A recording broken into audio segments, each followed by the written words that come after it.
Vamos a empezar con Buenas tardes. un texto que encontramos en el capítulo 1 del libro de Levítico, del libro del Eclesiástico. Toda sabiduría viene del Señor y está con Él por siempre. La arena de los mares, las gotas de la lluvia y los días del mundo, ¿quién los contará? La altura de los cielos, la anchura de la tierra y la profundidad del abismo, ¿quién las escrutará? Antes que todo fue creada la sabiduría y la inteligencia prudente desde la eternidad. La fuente de la sabiduría es la palabra de Dios en las alturas, y sus canales son mandamientos eternos. Con estas palabras comienza la sabiduría de Ben Sira, el libro del Sirácide eclesiástico, en el que el padre José Carlos es un gran conocedor, especialista, está preparando un comentario exegético y teológico y pastoral que le ha encargado la Biblioteca de Autores Cristianos en esta colección que comenta la última edición de la Biblia, la última traducción, la versión oficial de la Conferencia Episcopal Española, y bueno, ya se prevé su publicación para el próximo año. El padre José Carlos es el director de nuestra Academia de Lenguas Bíblicas y Orientales, y bueno, pues durante este curso y de su mano ha ido asumiendo una estructura académica y también un reconocimiento universitario ante la Universidad Católica, y bueno, pues está lleno de proyectos y de iniciativas que están en marcha. Fraile carmelita, sacerdote, catedrático de Antiguo Testamento, cursó la licenciatura en Sagrada Escritura, Ciencias Bíblicas, en el Pontificio Instituto Bíblico de Roma, y el doctorado en Teología Bíblica, en comillas, con una tesis que le dirigió el jesuita el padre José Ramón Busto. Se titulaba La sabiduría en Proverbios y Eclesiástico, un estudio comparativo de la figura de la sabiduría que ofrecen estos dos libros. Partiendo del carácter didáctico del libro de los Proverbios, allí estudia la sabiduría en Proverbios, una sabiduría que invita a una experiencia cuyo punto de llegada es la adquisición de esa sabiduría. El maestro y Dios transmiten la sabiduría al discípulo. La segunda parte, centrada en su disertación, centrada en el Eclesiástico, un libro de carácter apologético y polémico, ¿no?, como expresión de la respuesta del pueblo judío a la invasión helenística, en donde Ben Sira presenta la sabiduría como un don de Dios, que el ser humano debe acoger encarnando actitudes religiosas, en concreto la observancia de la ley y el temor del Señor. El padre José Carlos ha centrado su investigación en la literatura sapiencial, también en los profetas, materias de las que es profesor tanto en la facultad como en el Instituto Superior de Ciencias Religiosas. Bueno, los títulos son múltiples, ¿no? Pero también ha centrado su investigación como buen carmelita en la espiritualidad carmelitana, la espiritualidad carmelita en torno a Teresa de Jesús y Juan de la Cruz, pero asimismo en torno a Edith Stein, esta mujer de origen judío, filósofa, discípula del filósofo alemán Edmund Husserl, y que, bueno, pues tomó el hábito carmelita, pero debido a sus orígenes fue exterminada en el campo de Auschwitz, canonizada por el Papa Juan Pablo II en el año 1998. También es especialista en esta mujer y en sus escritos, ¿no? Junto a esta faceta académica, como escriturista, ¿no?, pues se juntan muchas otras facetas de su vida apostólica, ¿no? Es un incansable confesor de monjas de su orden, carmelitas. también formador de esos conventos contemplativos, monasterios, de estudiantes carmelitas en diversas partes del mundo. Desde hace ya 3 lustros pasa sus veranos en África, de modo que compagina su tarea académica, investigadora y docente con este compromiso, en primer lugar, desde la espiritualidad de su orden, ¿no?, pero también con este compromiso misionero de la Iglesia. Está implicado además en la pastoral parroquial de su convento, la parroquia de Nuestra Señora del Carmen, la calle Alboraya, formador, capellán también de las religiosas de San José de la Montaña. Y bueno, pues yo creo que cualquiera que conozca un poco al padre José Carlos lo ve siempre rodeado de sus alumnos, lo cual hace que no solamente sea apreciado por su sabiduría, por su docencia, sino que además le quieren sus alumnos, le queremos sus compañeros, y bueno, pues va a disertar, y con esto ya le doy la palabra, sobre el sacrificio en el judaísmo ritual y valor religioso. Judaísmo, sacrificio en el judaísmo, ritual y valor religioso. Un tema complejo, del que habló hace muchos años el profesor Roland de Vaux, y sin embargo un tema fundamental en el judaísmo del Segundo Templo. Sacrificios voluntarios y obligatorios, términos hebreos como Kaper, Kippur, seguro que hoy nos van a resultar familiares esta tarde.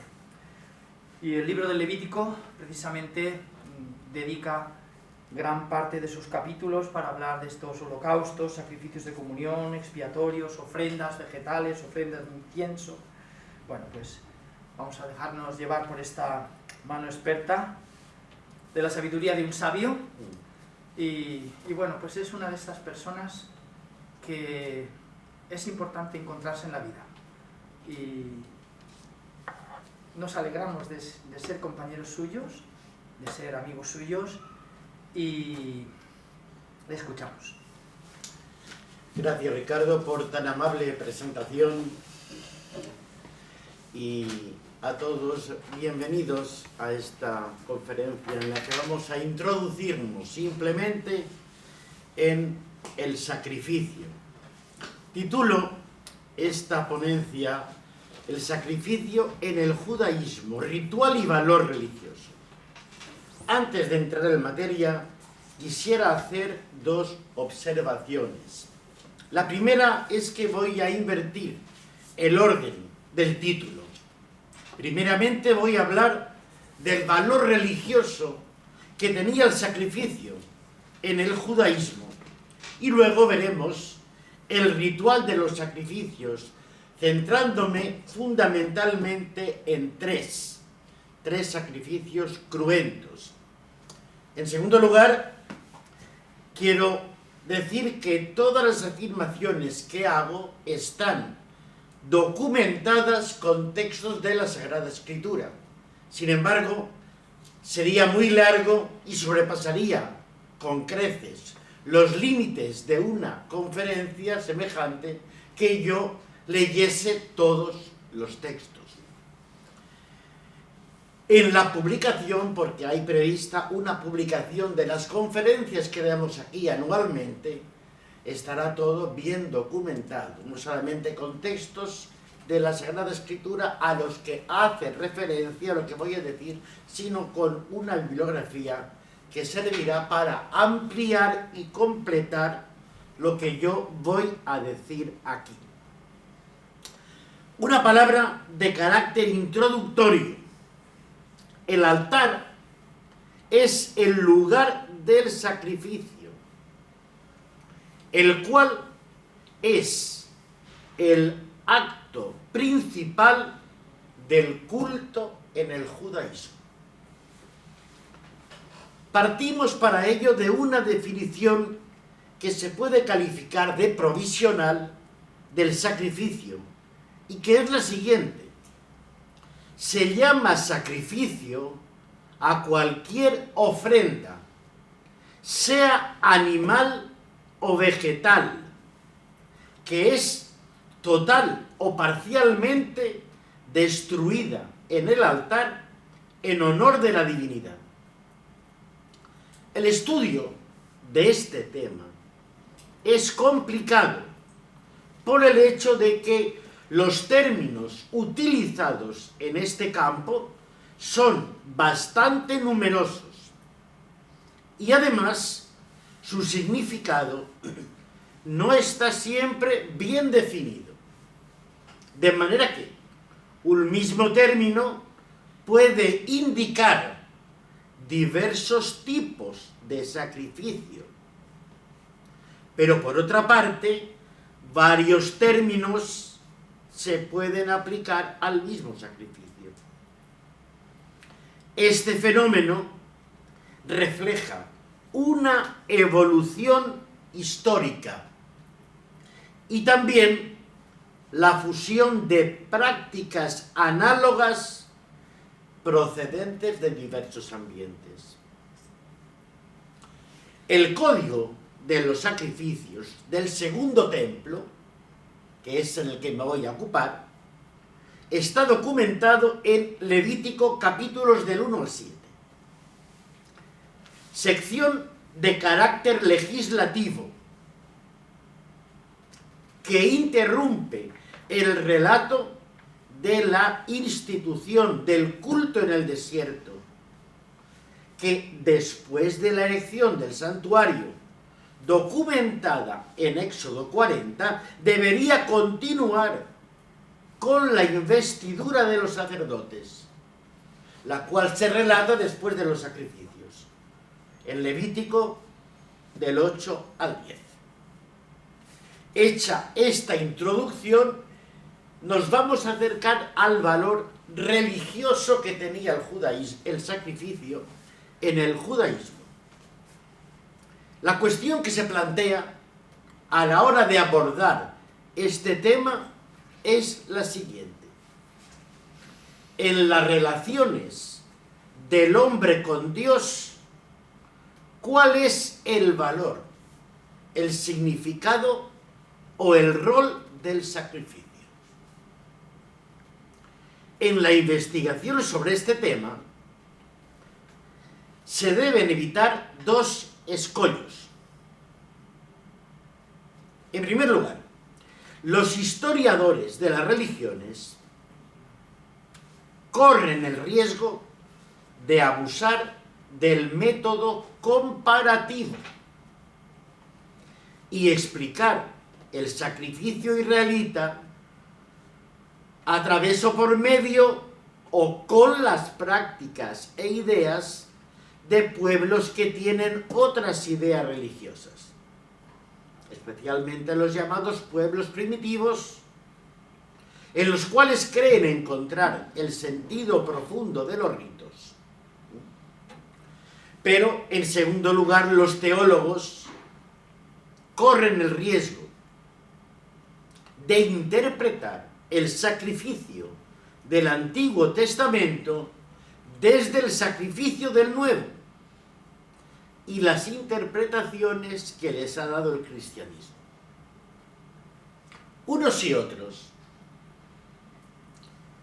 descuidan lo que puede ser la originalidad o la especificidad del sacrificio israelita.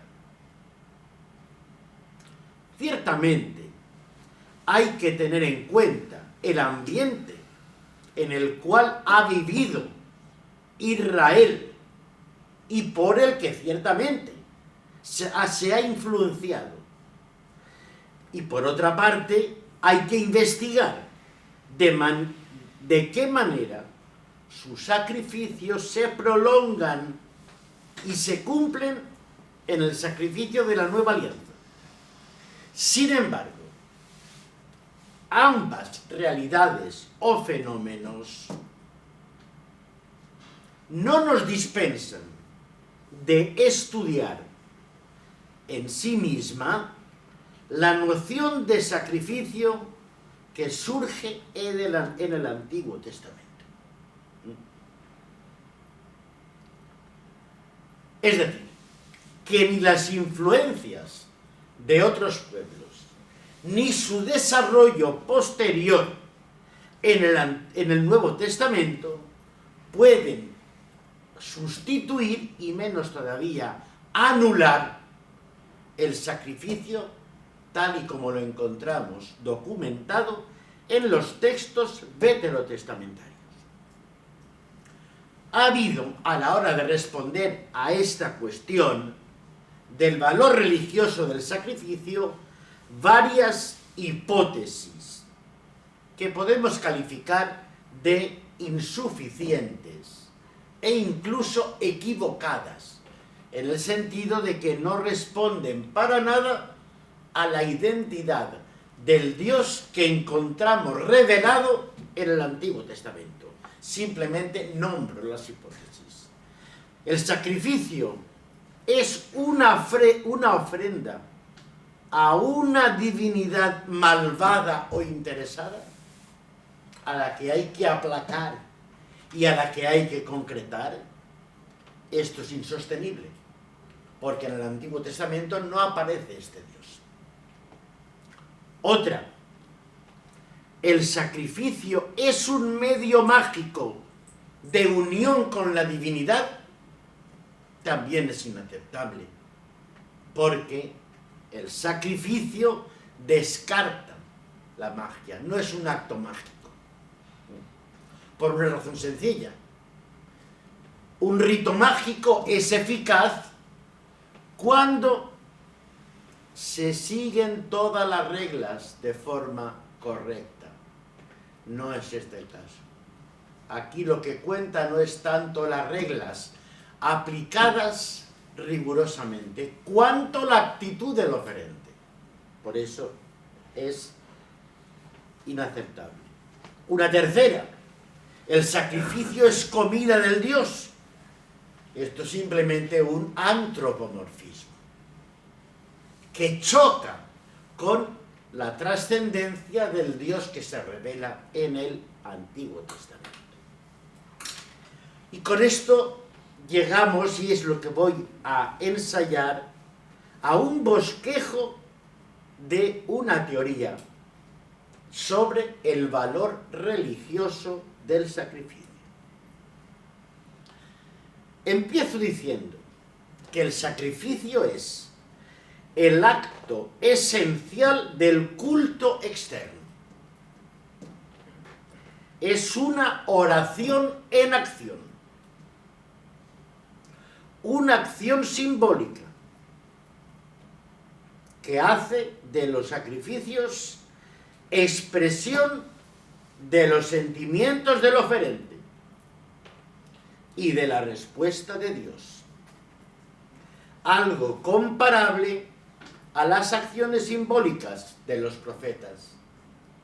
Y como todo símbolo, remite a una realidad que es la que da sentido al símbolo. Lo mismo pasa con el sacrificio. A través de los ritos del sacrificio, la ofrenda a Dios es aceptada y se establece la unión con Dios, o bien se repara la culpa del oferente.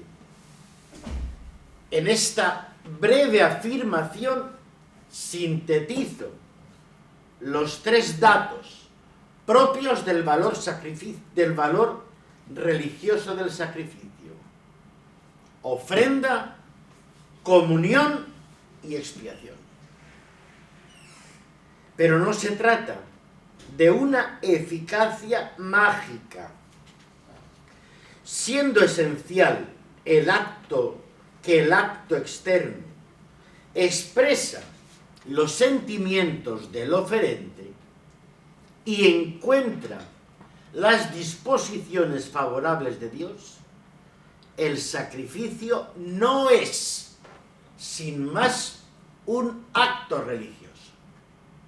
Como acto sin más, independientemente del oferente, no tendría ninguna razón de ser. Por otra parte, el sacrificio es un acto complejo, que no admite una explicación sencilla. no es solamente una ofrenda, ni un medio de unión o de expiación. Está motivado, y aquí está lo importante, por varias causas, y responde a diversos imperativos de la conciencia religiosa de cada uno. Para los ritos y los términos que los expresan, ciertos sacrificios se remontan a la prehistoria de Israel. Otros se toman de los pueblos vecinos, sobre todo de los cananeos. Sin embargo, no hay que admitir sin más que el Israel se limita a asumir todos esos ritos. Los asume, pero dándoles su impronta personal, una o específica, una impronta determinada por la fe ya vista.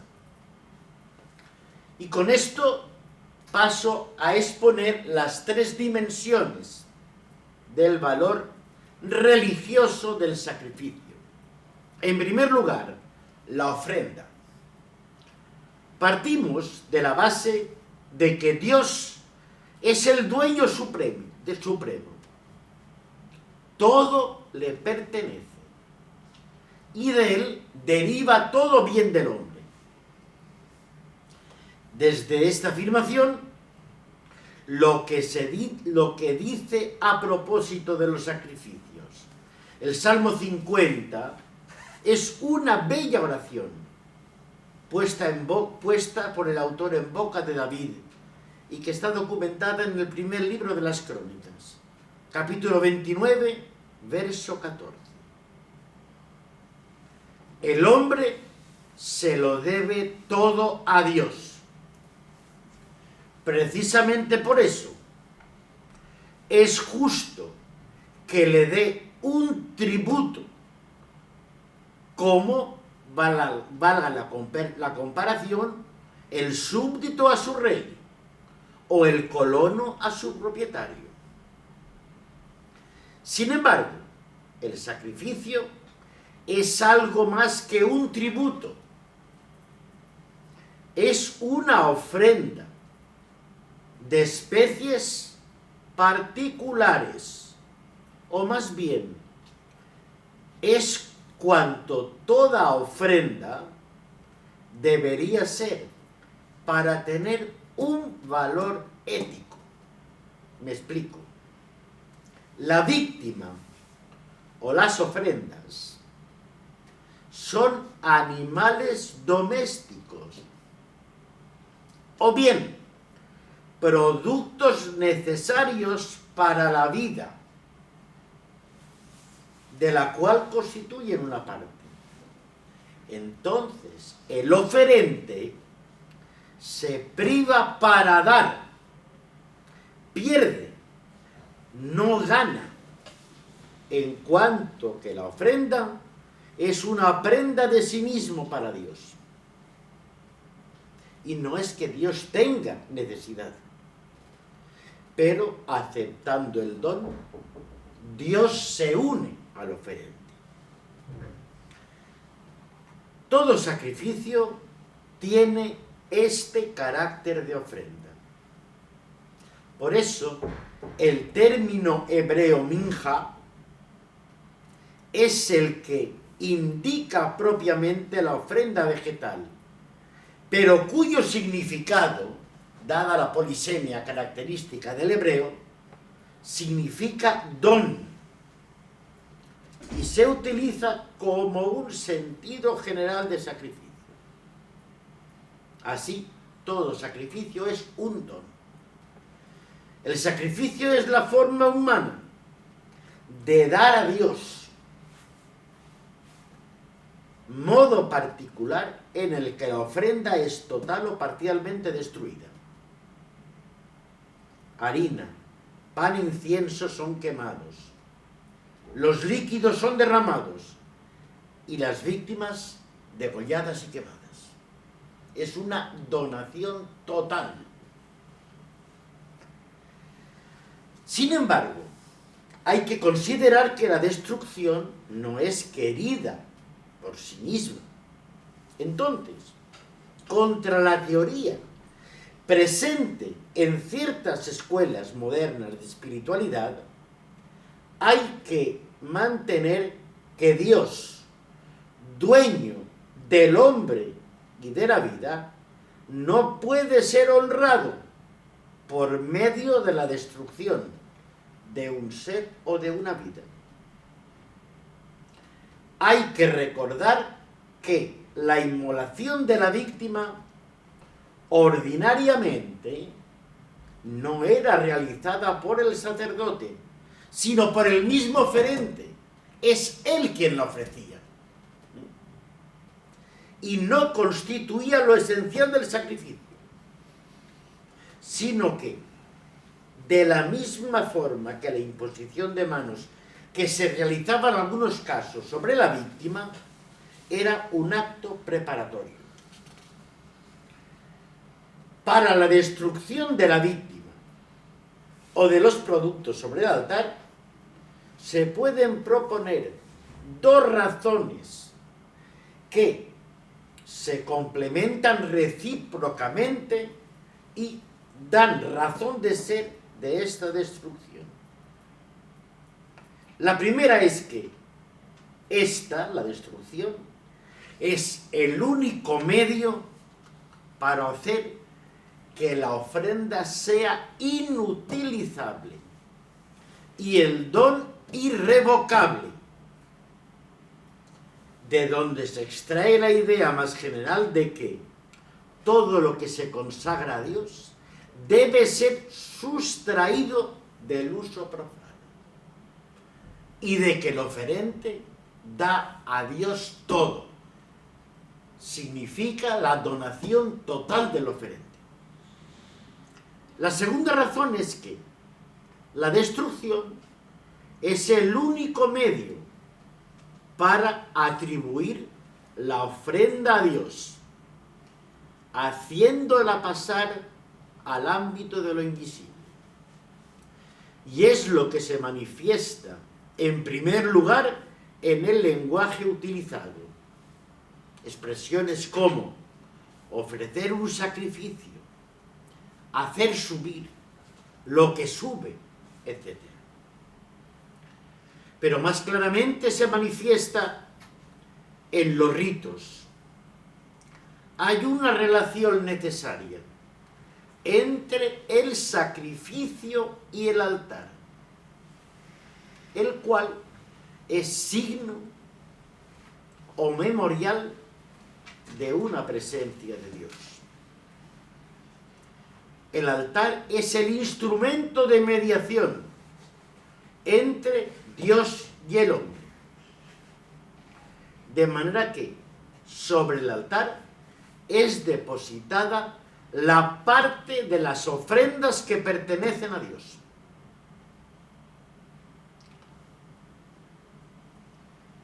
De la misma forma es importante el rol de la sangre, elemento vital.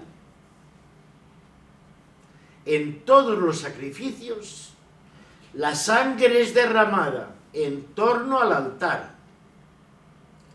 En los sacrificios de expiación se utiliza la sangre para frotar los cuernos del altar.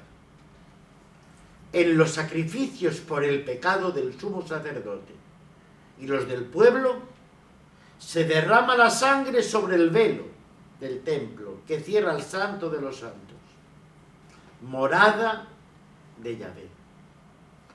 Y en el sacrificio del día de la expiación se asperja con la sangre el propiciatorio, que es la sede de la presencia divina. El resto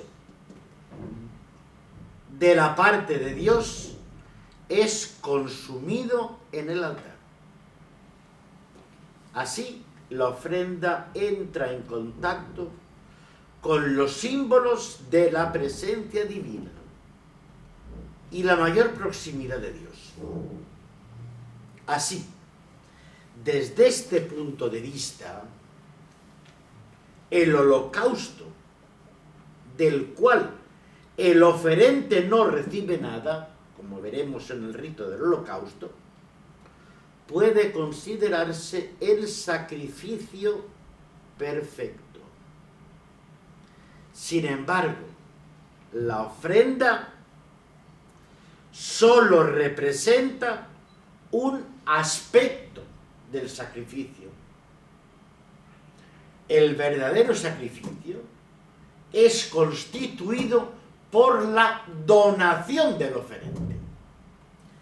Y esto me lleva a recordar la categoría típicamente teológica del querigma profético. La incidencia que tiene la fe en la vida. Si no fuese así, y a lo que no es así, los profetas califican de culto vacío o de falsa seguridad. Segunda dimensión, la comunión.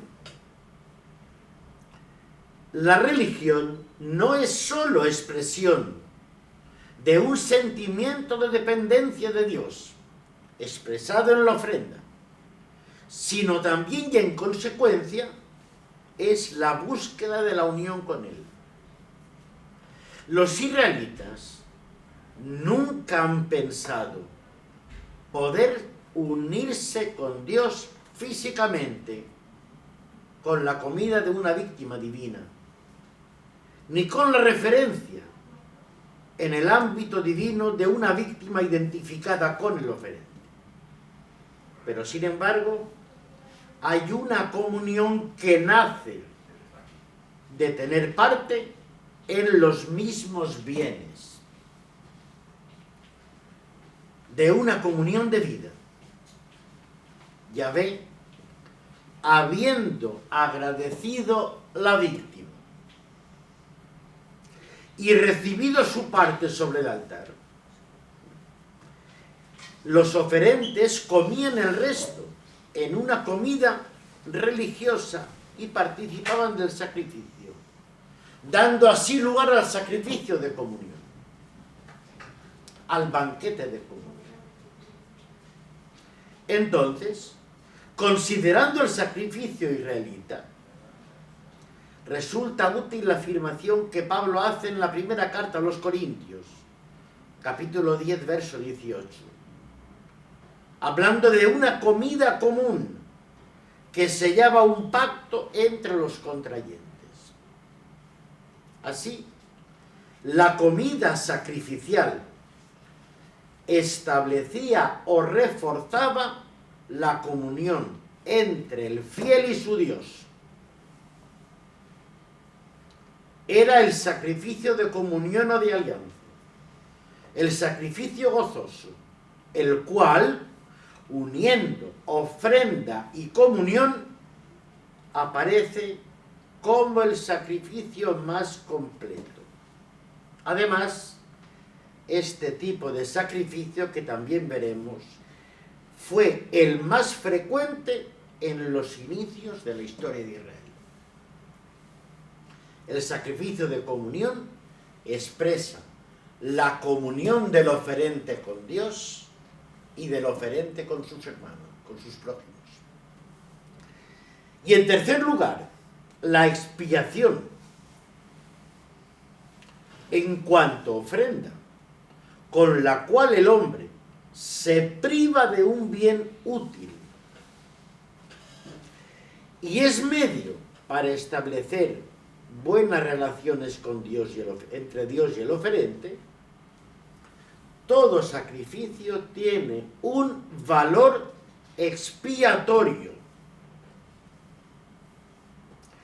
Para poner de relieve la gravedad de la culpa, resulta útil el texto del primer libro de Samuel, capítulo 3, verso 14.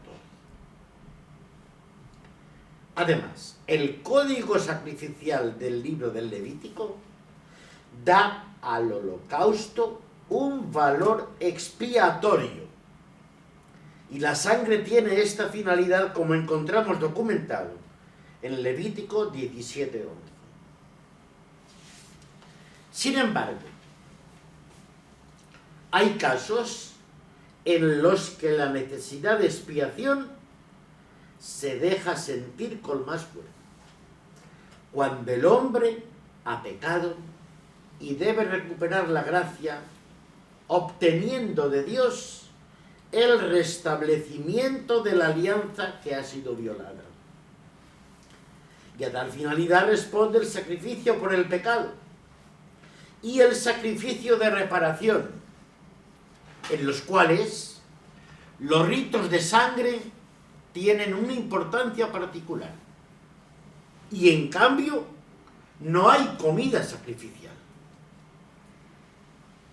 La comunión con Dios será posible con el restablecimiento de la alianza. Antes hemos intentado mostrar que el sacrificio expiatorio es antiguo en Israel, pero hemos de considerar que se trata de una forma derivada, la cual ha adquirido mayor importancia cuando las grandes calamidades nacionales han provocado en el pueblo un sentido de culpa y se ha desarrollado un sentido más agudo del pecado y de las exigencias de Yahvé. Y ahora sí, después de haber visto las tres dimensiones del valor religioso del sacrificio, ofrenda, comunión y expiación, vamos a presentar brevemente el ritual de los tres tipos de sacrificios en los que se expresan estas tres actitudes o valores religiosos. En primer lugar, el holocausto. El holocausto es el sacrificio en el que prevalece la ofrenda. El término holocausto encuentra su origen en el término hebreo olá, que significa subir. Es el sacrificio cuyo humo, consecuencia de la combustión de la víctima sobre el altar, sube hacia Dios.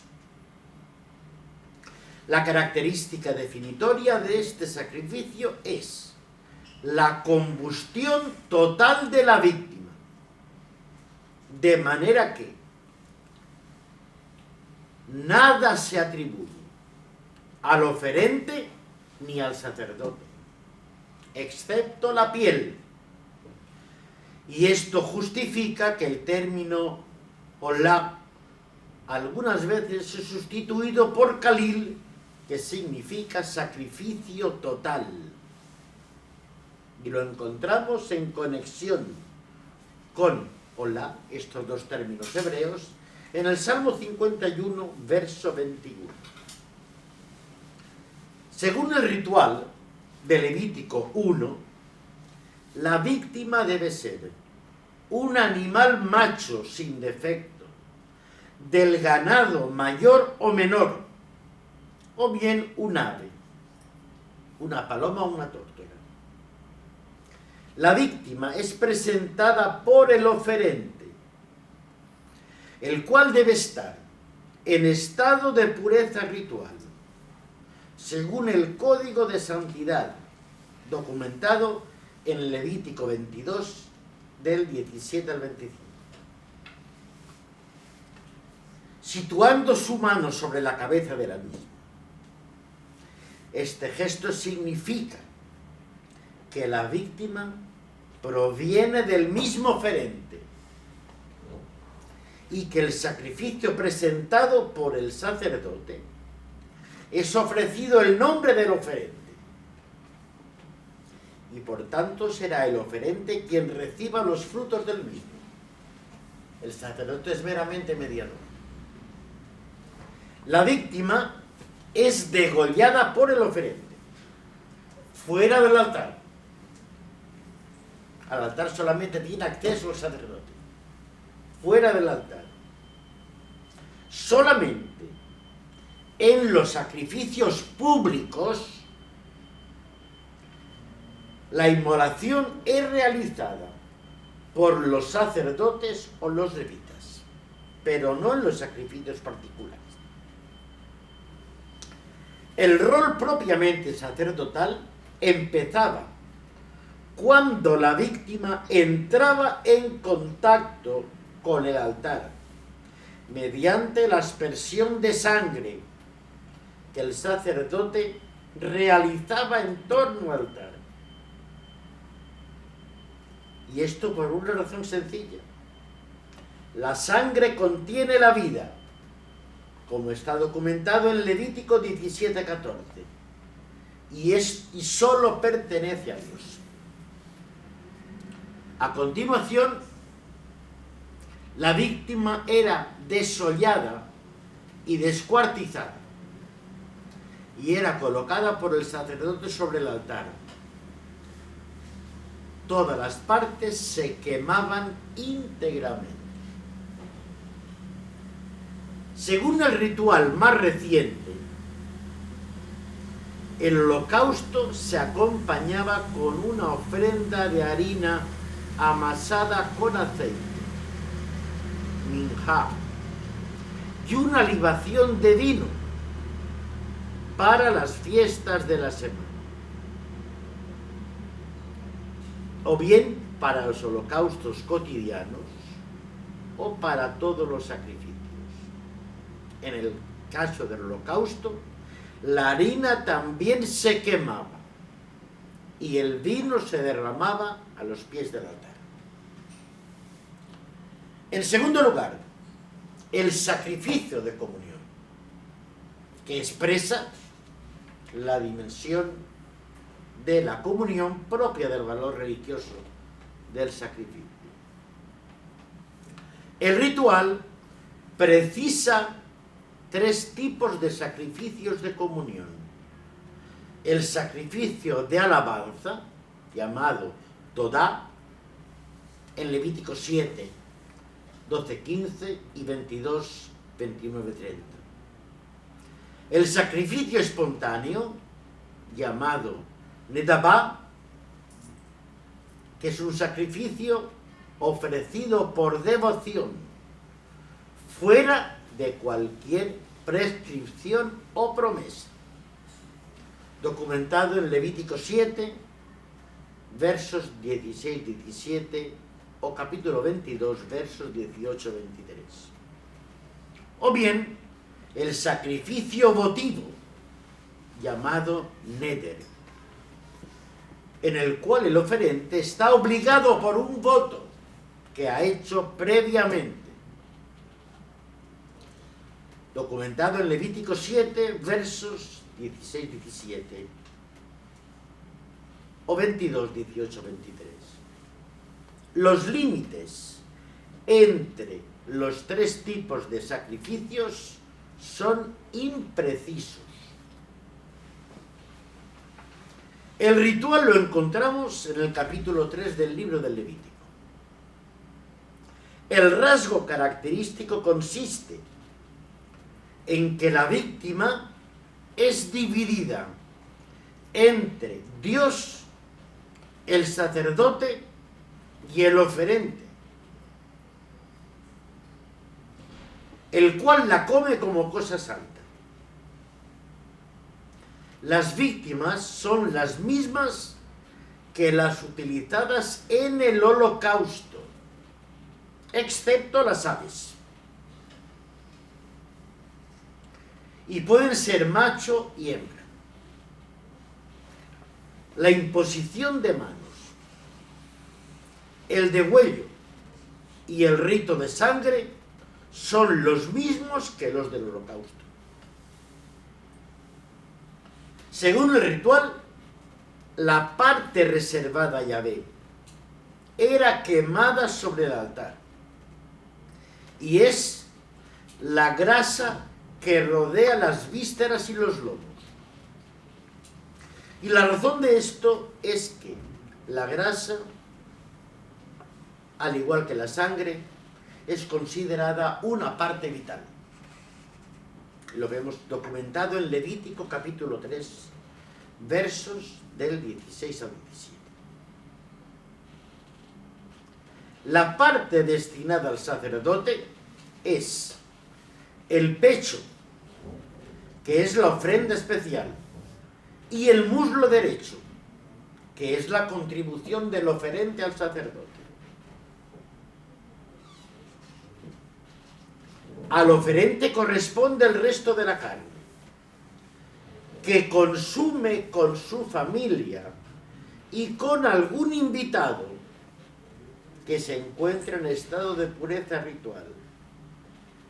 Y esto da lugar al banquete de comunión.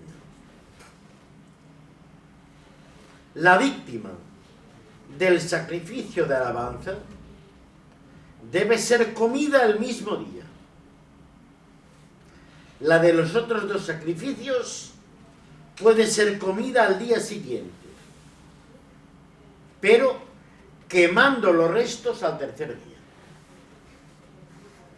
El sacrificio de alabanza también suele ser acompañado de una ofrenda, minjá, de pan con levadura o bien de hogazas sin levadura,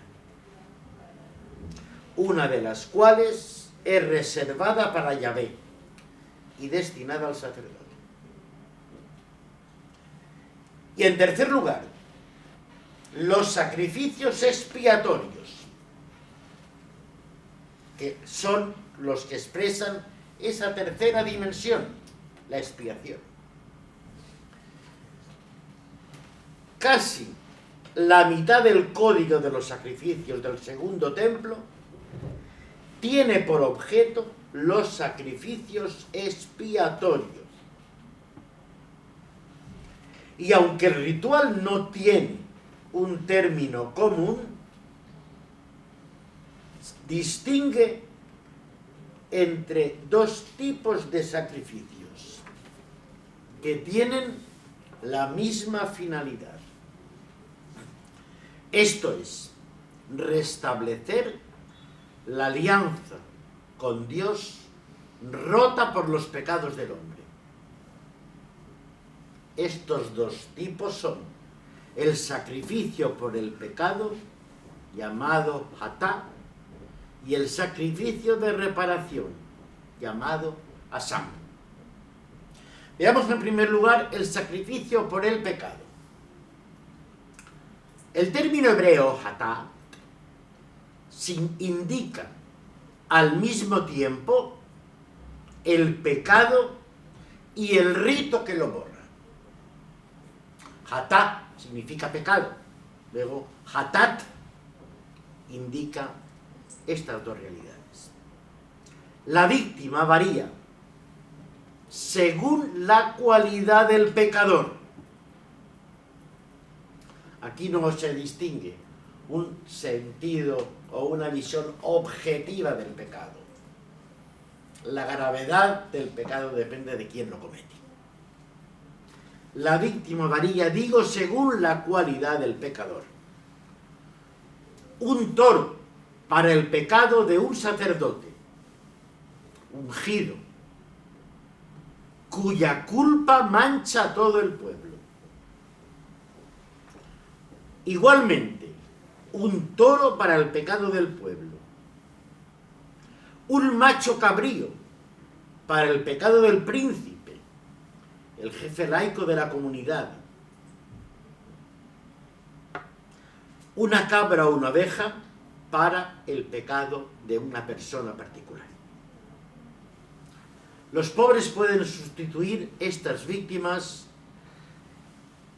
que son caras, por 2 tórtolas o 2 pichones,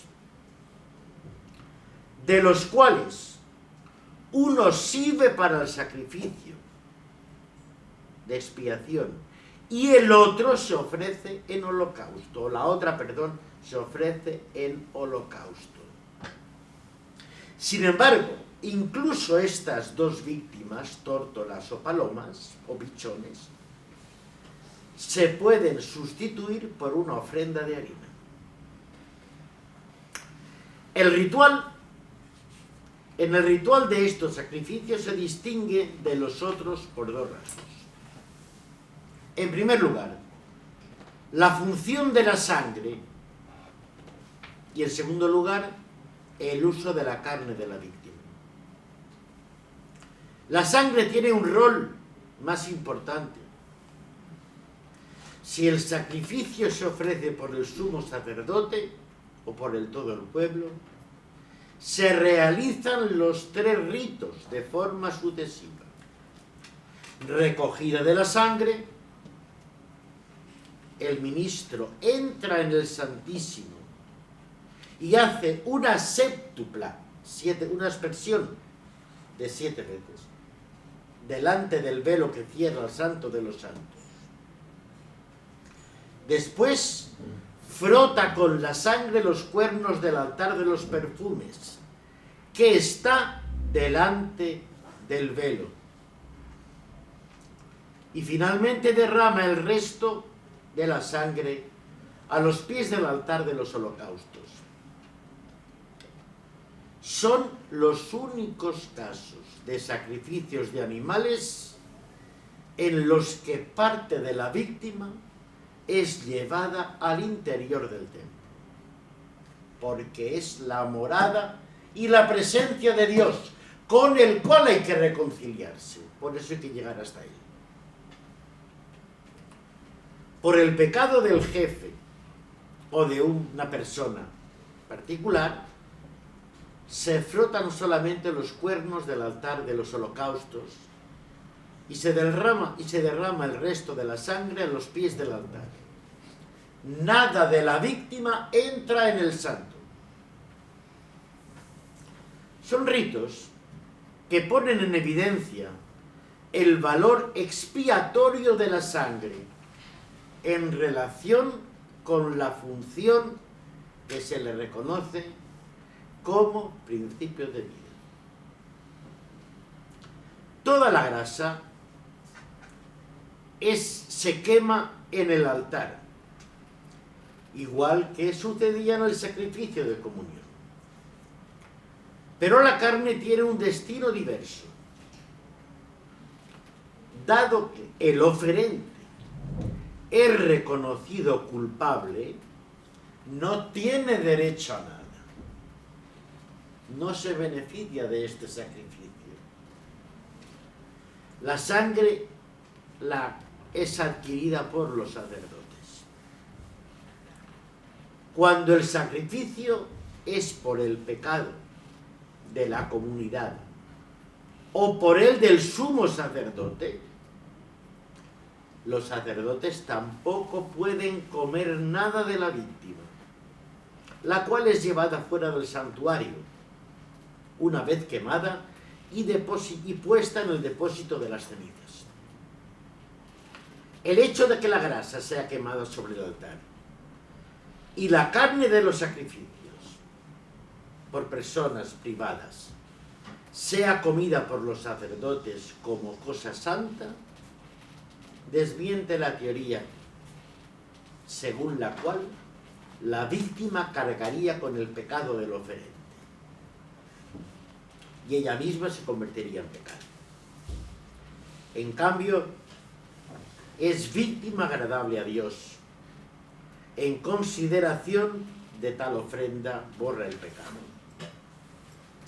Es evidente, pues, en este sentido ritual, que el término es tomado por San Pablo en 2 Corintios 5:21. El ritual